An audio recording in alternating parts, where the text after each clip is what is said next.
Welcome to my new vlog. तो guys आज के व्लॉग ना पूरा दिन भर का ही व्लॉग है और ये सवेरे 5:30 बजे का व्लॉग है अभी इस टाइम पे। और ईबू उठ जाता है जल्दी, तो मैंने ईबू को चाचा लेके जाते हैं अपने साथ। जब ईबू का स्कूल में थोड़ा टाइम होता है तो ईबू को चाचा लेके जाते हैं और वहाँ पे ईबू को एक्सरसाइज वगैरह कराते हैं और ईबू के साथ स्पोर्ट्स एक्टिविटी करते हैं। तो इस दिन ईबू की छुट्टी थी क्योंकि हम, और जिस दिन ईबू की छुट्टी होती है ना तो चाचा ईबू को लेके जाते हैं और इसको वहाँ पार्क वगैरह में खूब घुमाते फिराते हैं। और आजकल चाचा ने ईबू का रूटीन बनाया है कि रोज़ शाम को चाचा उसको पार्क लेके जाते हैं। तो ऐसा ना बहुत अच्छा होता है। फैमिली में रहने का फ़ायदा ये होता है कि सब तरीके के अलग अलग लोग होते हैं, तो आप हर बच्चे को एक स्पेस मिलता है। हर किसी के पास एक अलग अलग, और उनको बहुत सारी आदतें भी पता चलती है और उनके लिए भी अच्छा होता है और मेरे लिए भी थोड़ा सा अच्छा हो जाता है कि थोड़ा थोड़ा टाइम मुझे भी मिल जाता है। तो ईबू गया है अभी वहाँ, और इस टाइम पे गाइस मैं घर में ईबू के लिए खाने की प्रिपरेशन करी थी क्योंकि ईबू को ना उठते ही भूख लग रही है आजकल बहुत दिनों से। तो जैसे ही वो उठता है ना तो उसको भूख लग जाती है। तो आजकल ईबू थोड़ा दूध वूध कम पी रहा है, तो ईबू को चाहिए होता है खाना, और प्रॉपर खाना ही चाहिए होता है। तो फिर मैं उसके लिए उठते ही खाना बनाने लगती हूँ। गाइस अभी ईबू के लिए मैं बना रही हूँ पोटैटो फ्रिटर्स। देखो चीज़ वाले, बहुत ही बढ़िया, घर पे ही। ईबू खा रहा है, उसको मज़ा आ रहा है। दिखाती हूँ आपको। देखो मम्मी और ईबू कर रहे हैं अपना ब्रेकफास्ट। ईबू कैसा हो रहा है खाना? कैसा है खाना? टेस्टी है? मम्मी कैसा हो रहा है खाना? चलो। और ये ईबू आ गया घूम फिर के, सवेरे सवेरे वॉक करके, गेम खेल के। ईबू बहुत समझदार बच्चा है मेरा, है ना मोटाड़ू? टेस्टी हो रहा है बहुत। खाओ फिर खाओ, पूरा फिनिश करना। ओके। अभी और बना रही हूँ मैं तुम्हारे लिए पूरी, ठीक है? हाँ कर भी वहाँ पे गाइस इतनी धूप आ रखी है ना, इतनी भयंकर धूप। सूर्य भगवान तो बिल्कुल अपने चरम पे पहुँच गए हैं, इतना खतरनाक धूप। लेकिन पहाड़ों में रहने की खासियत है कि हवा चलती रहती है तो उतना टेम्परेचर फील नहीं होता है। बट फिर भी हो रहा है हम लोगों को। सब पौधे सूख गए हैं, देखो आप जितने दिखाई दे ना, सब कद्दू तो निकाल ही दिया हमने। पीछे रोड में रुकना पड़ा गाइस हमको, हमारे गाड़ी का पेट्रोल ख़त्म हो गया, पेट्रोल नहीं मिल रहा है। जुगाड़ करके हमें पेट्रोल तो नहीं होता ना, देख रहे हैं।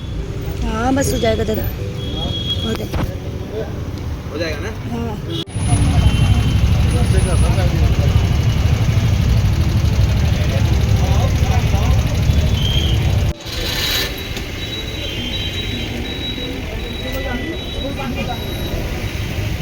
मैं तो बहुत थकी थी, मेरे कमर में दर्द हो रही थी, इसलिए चाचा आ गए और चाचा ने मेरी स्कूटी लगा रहे। तो वहाँ पे मम्मी भी खड़ी है।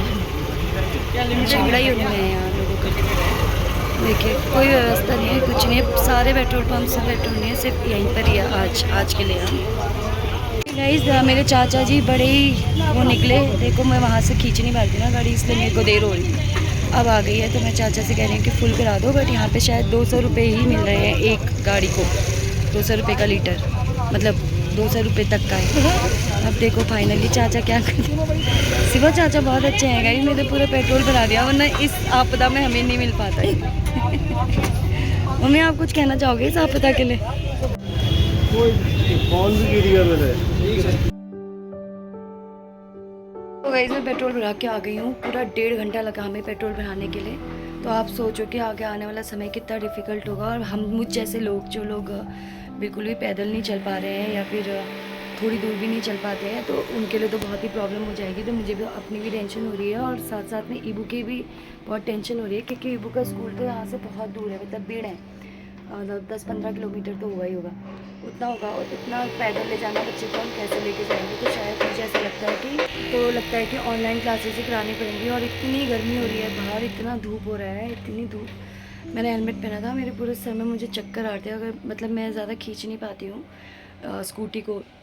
मैं पैर भी बहुत कम रखती हूँ नीचे, क्योंकि मेरी आदत फर्स्ट डे से ही मेरी आदत पापा ने पैर नीचे नहीं रखने की कराई है। तो मुझे अब मैं नीचे रख रही हूँ पैर, तो मुझे वो बहुत हैवी लग रही है। तो बहुत ही बुरा लग रहा है। और मुझे आज पापा की बहुत याद आ रही है। कब हमेशा पापा के पास ना 5-6 या 10 लीटर पेट्रोल हमेशा पापा के पास स्टॉक रहता था। और जब से पापा गए हैं ना तो ऐसा नहीं हो रहा है। और हर जगह के लिए जाने के लिए सोचते हैं हम लोग आजकल। तो बहुत छोटी छोटी चीज़ें होती है ना, जब आप घर में रहते हो लोगों के साथ, तो आपको पता होता है कि कौन कैसा था। बाकी सारी चीज़ में तो आप जनरली बोल सकते हो, लेकिन जो normal day to day life होती है ना, उसमें किसी की आपकी लाइफ में कितना बड़ा कंट्रीब्यूशन है ना, वो शायद उसके जाने के बाद ही समझ में आता है। जो कोर गैप है एज अ फादर वो तो बहुत बड़ा है, लेकिन जो हमारा डेली रूटीन होता था ना, जिसमें मम्मी में ईबू और पापा होते थे, उसमें से पापा मिसिंग है, तो बहुत लोड आ रहा है और बहुत अजीब हो रहा है हर चीज़ में। तो बहुत डिफ़िकल्ट है गाइस। आज मुझे पापा की बहुत याद आई है। मैं पूरा टाइम यही सोचते सोचते आई हूँ। तो अभी फ़िलहाल मैं बैठ के अपना काम करूँगी गाइस, क्योंकि अभी मेरे पास कुछ करने को तो है नहीं। या तो पढ़ाई कर लेती हूँ या थोड़ा बहुत काम कर लेती हूँ, और उसके बाद मैं आपको आज दिन का जैसा भी वो होगा दिखाऊँगी। जो गाइस कितना भी बज रहा हो, कितना भी टाइम हो, काली को तो ऐसी नींद आती है ना। ये देखो इतनी अच्छी नींद आई है ना इसको, और हवा भी बहुत अच्छी चल रही है आज फ़िलहाल के लिए। तो अभी तक तो बहुत अच्छी हवा चल रही है, मौसम भी काफ़ी अच्छा हो रहा है। देखिए यहाँ से बहुत अच्छा मौसम हो रहा है, बहुत ही बढ़िया लग रहा है आज तो।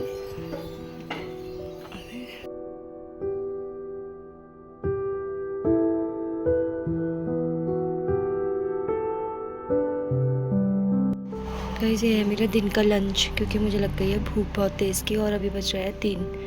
तो सवेरे से काम करते करते सवेरे मैंने सीधे वो किया था, दाल चावल खाया था, फिर उसके बाद काम किए, उसके बाद पेट्रोल भरने गई थी। अभी फ़िलहाल ये खाना खाती हूँ। जो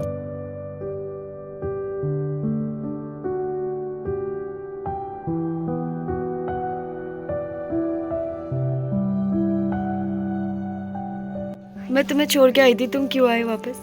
मुझे याद आ रही थी। मेरी याद आ रही थी, तब वापस आ गए तुम। मम्मा की याद आती है? कितनी याद आती है वो तो बताओ। मम्मी बहुत सारी याद आती है तुम्हें। कबू क्या हो रहा है, क्या खा रहे हो तुम? फोटो इबू do you want to have chips, no ice cream, no chocolate? क्यों you want to have chocolates? No I should be mummy yes. देखा, आप लोग बोल रहे थे कि मैं बच्चे के लिए बोलती हूँ, लेकिन मेरा बच्चा खुद ही नहीं खाता है। इबू तुम आइसक्रीम नहीं खाते हो ना, तुम्हें आइसक्रीम पसंद नहीं है ना? नो बिल्कुल भी नहीं ना गब्बा? हाँ, वेरी गुड बॉय। वो तो सिर्फ घर का खाना खाता है। ये देखो घर का खाना, ये वो घर का खाना खाता है ना Eva? Eva always eat healthy food, है ना इवांश? यस तो बोल दो यार, यहाँ देख के बोल दो यस। हाँ एंड यस नो यस। सोचा चंदा वाला गाना सुना दो।